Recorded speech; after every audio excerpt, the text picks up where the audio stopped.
Mahigit 1.2 million pesos sa halaga ng iligal na droga ang nasabat sa magkahiwalay na buy-bust operation sa Rizal. May unang balita si EJ Gomez. Balik kulungan ang 58 anyos na lalaking ito dahil sa panibagong kaso kaugnay sa iligal na droga.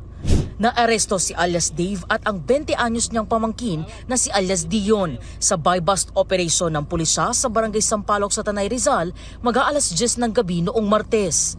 Nakumpiska sa kanila ang 5 pakete ng hinihinalang shabu na may timbang na 100 gramo. Nagkakahalaga ang mga ito ng 680,000 pesos. Ang source ng kanilang binibentang shabu is Pasig. At binibenta nila doon sa mga sa Tanay through online. At yun nga, minsan may yung kaliwaan na sinasabi. Nagtatrabaho raw bilang isang electrician at caretaker ng isang farmland si alias Dave. Pero hindi raw sapat ang kita kaya napasok ang illegal drug trading. Aminado siyang gumagamit ng illegal na droga. Pero giit niya, taga-deliver lang siya ng ino-order ng mga droga sa kanyang amo. May nagalok po. Hindi may iwasan. Tinanggap ko. Wala pong pera. Inuudyokan po ako ng mga tropa. Hindi po ako nagbebenta. Ako po, taga-dala lang po ako sa mga customer ng boss namin.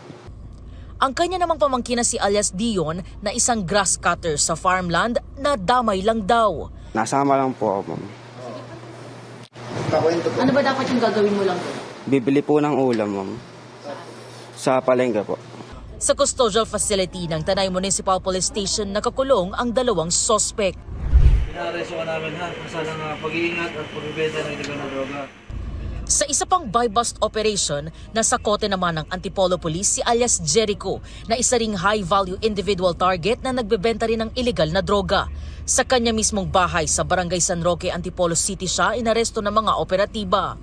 Yung subject is from Cainta and we've been monitoring his activities dealing illegal drugs in Cainta and Antipolo City. Ang source ng kanyang shabu is from Taguig and Pasig.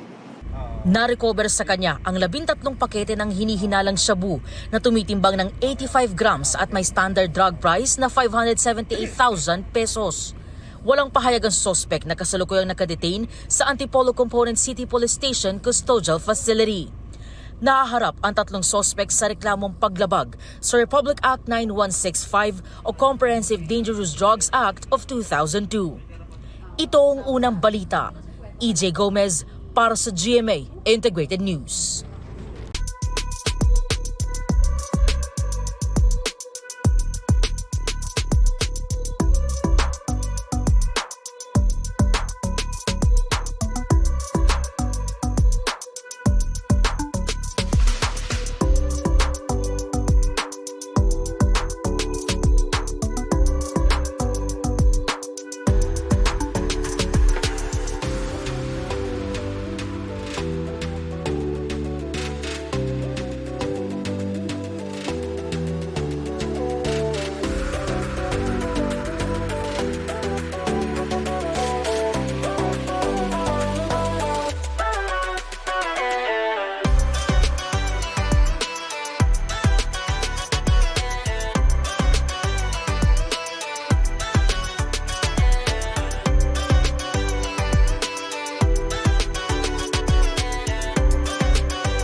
Kapuso, para laging una ka sa mga balita, bisitahin at mag-subscribe sa GMA Integrated News sa YouTube. Sa mga kapuso abroad, samahan nyo kami sa GMA Pinoy TV at sa www.gmanews.tv.